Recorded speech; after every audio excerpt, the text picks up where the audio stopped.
What's going on, everybody? Welcome to the Vikings Now by Chat Sports. My name is Patrick Siepman, and coming up on today's show, we got a fun one for you guys as some of the key Vikings players on their roster sounded off to the media yesterday, talking about free agency, talking about the draft, their expectations heading into next season. And that guy right there, Jonathan Grenard, had a whole lot to say. And then also, Colin Cowherd. It's that time of the year again. It's May 1st. The Vikings are getting disrespected. So we'll dive into all that on today's show. But before we do so, if you guys could help us reach 56,500 subscribers here on YouTube. We only need 103 more of you guys to hit that sub button today. So if you guys want to stay up to date on everything on your Minnesota Vikings throughout this whole offseason leading up to the preseason, regular season, and hopefully the postseason for our Vikes, hit that subscribe button today. If you guys are a diehard Vikings fan, hit that sub button. All right, let's dive into what Jonathan Grenard first tweeted out. So he tweeted this out on January 14th, right after the loss to the Los Angeles Rams. And all he said is, more is required. Appreciate the sport all year. Hashtag Skull, back to the lab. Kept it simple, but I love that top part. More is required. And then actually, yesterday, he was asked about it. And Grenard said this, saying it has to be more than we did last year. I keep saying that we're always going to need more on defense. When I tweeted it, I was just like, bro, we got to do more. I don't know how, I don't know where, but we've got to find it. We've got to dig deep somewhere and find it, but more is required. And yeah, I agree with Jonathan Grenard. The Vikings have been awesome during the regular seasons under Kevin O'Connell. But is that all we want? Do we want 13, 14-win seasons without any playoff wins? Absolutely not. More is required. It is about the playoffs. And I think the Vikings clearly made a shift this offseason where it's like, yeah, I don't really care about us winning 12, 13, 14 games. When playoff football rolls around, we need to be equipped to play that style of football, which is the run game. It's in the trenches. And the Vikings, what they have done this whole offseason, they have addressed that head on. So shout out to Jonathan Grenard. I love that. That got me fired up. I had chills reading that and listening to that quote he had. So shout out to JG for getting that message out there. But how about also Brian O'Neill talking about some of the new players the Vikings have added? And he said, one of the things I've tried to be cognizant of is not just telling them how we've done it in this offense, right? Like allow them to bring their ideas to the table because, there's going to be a new quarterback and there's going to be a new center and there's going to be a new guard. So building this version of this year's team is going to be really important. We can't get caught in the mindset of, oh, this is how we've done in the past because the past wasn't good enough.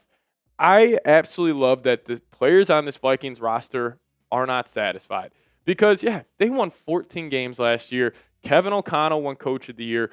Darnold had an unbelievable season. The Vikings were going viral with their dances. Like most players who don't have high expectations would have been satisfied with just that. But the players aren't. They know what it's about. It's about postseason football, getting to the NFC title game, getting to the Super Bowl. And I love how both Brian O'Neill, Jonathan Grenard, two of the best players on their team, they're like, I don't care what we did last year. Was last year a successful season? Absolutely not. We didn't win a single playoff game. I just love that mindset that the players aren't satisfied with what went down. And also Josh Metellus, who's talking about more specifically the defense in big-time spots. And he says the situational stuff for us is a big thing. In those situations, third down, 2-minute, red zone, stuff like that, that's where we need to be top 5, top 2, top 1 defense. If we can figure it out, and with the guys we got on offense, we will be sitting right where we want to be. And, I was just thinking about the defense, thinking about Flores and all the dogs they got over there. I don't only think, this defense has a chance to be, top 5, top 3, even top 1 in the National Football League. I think we could be sitting on an all-time year from a defense. Like, if you guys remember back in 2017 when the Chicago Bears, Khalil Mack, Akeem Hicks, Eddie Jackson, they were one of the best defenses of all time. Now, am I saying the Vikings could do that? Possibly. If they get the turnover luck heading their way, they're making plays, they're making the offenses uncomfortable. I think this defense could be really special because you got an ability to get home with 4. You have the creative defensive mind that Brian Flores is, and then you also just got playmakers at every single level. And, everything's about the playoffs right now.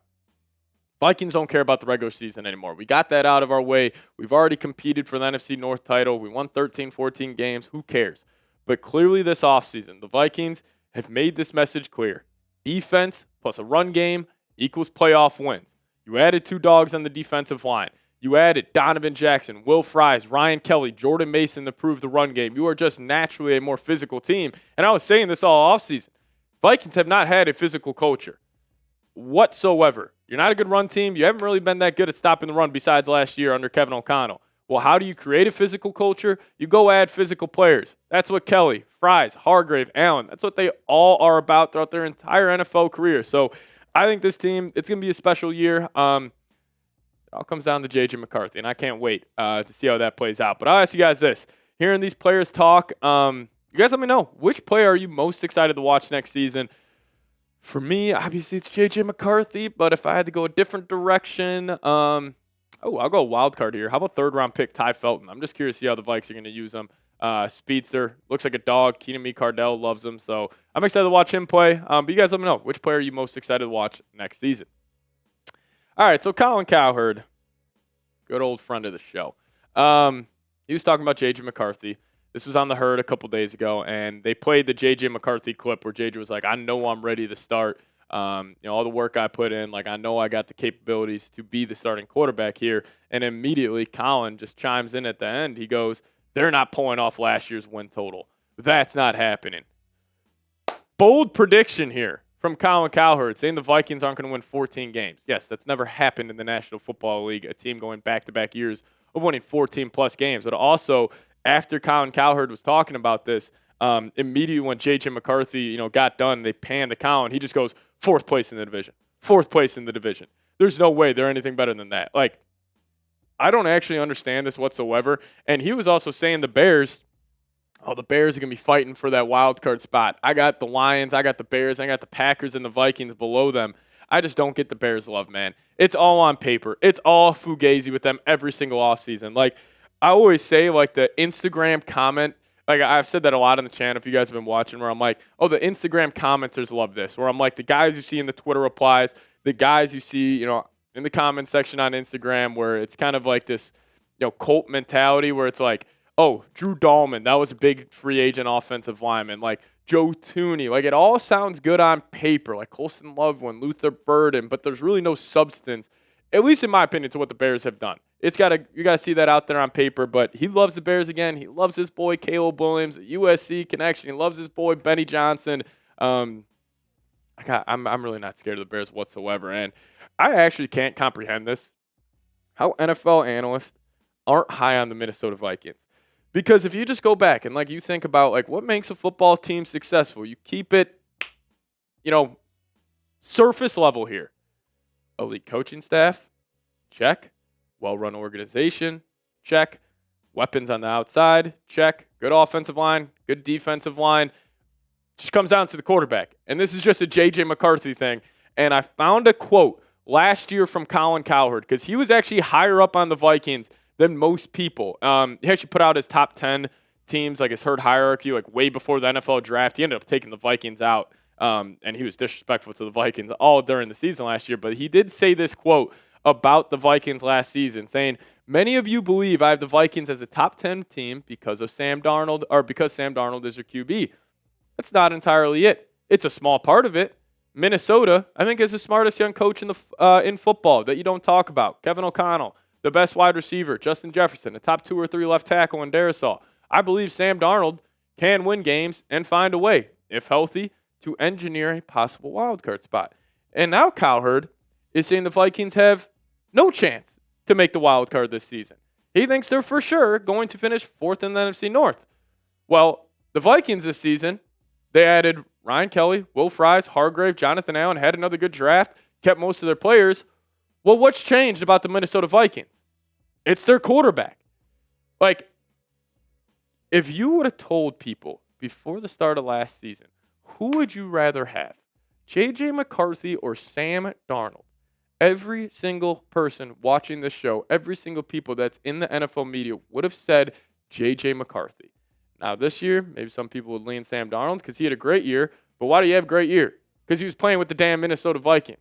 He was never that before he came to this organization, before he got under the reign of Kevin O'Connell. This is all about J.J. McCarthy. People don't believe in him. If you just take, I promise you this, if the Vikings signed Aaron Rodgers this offseason, Cowherd would have been clamoring over the Vikings. He would have been calling them the NFC North favorites, possibly a dark horse Super Bowl team, but it's all about number 9. Nobody believes in them. Nobody believes in the Vikings yet again, and that's, I love it. That's where I would want to be as a fan of this football team. But speaking about J.J. McCarthy, if you guys want to get his jersey, head over to chatsports.com/Vikings jersey. We got him on sale right now. So hit that link in the comment section and description of today's show. Get yourself a J.J. McCarthy jersey today. I can't wait to be rocking these on game day during the season. So hit that link, chatsports.com/Vikings jersey. You know what was one of my favorite parts of last year is just watching and listening to these media members walking back their takes on the Vikings. Because I remember last year, and listen, I was saying the Vikings were going to be a 10-7 team. That was my record prediction before last season. A lot of people were saying I was drinking too much purple Kool-Aid. I probably was. But I remember I was saying, it all comes down to the quarterback. Everything's set up. You got good weapons. You got a good offensive line somewhat last year. You got Kevin O'Connell. You should have a much improved defense. I was just saying it comes down to Darnold, and Darnold ended up playing his ass off, which was great to see. But I just think it's going to be funny to see how, if the Vikings start off 7-2 with this tough schedule they have, or, they're playing very, very good football, what people are going to say. It'd be like, oh, it's not about J.J. McCarthy. It's about the support system around him. I can already see that take being thrown out there where it's like, this has nothing to do with McCarthy. Darnold was great last season. J.J., he's expected to do this. So, but again, people aren't looking at the full 53. People aren't looking at the full coaching staff. I almost think yes, quarterback, the most important position in all of sports. But what quarterback is more comfortable any given Sunday with the support system, the team they have around JJ? The answer is going to be JJ almost every single week this year. It's just going to come down to if he's going to perform well, and we all believe he will do just that. So if you guys made it to the end of today's show, hit me with a skull down below in the comments section. Appreciate all of y'all for tuning in today. Use this as a real one roll call. And also, friendly reminder, hit me up on Twitter or X if you guys got any more questions, comments, concerns about your Minnesota Vikings. Hit me up over there. We'll see you guys next time. As always, Skol Vikes.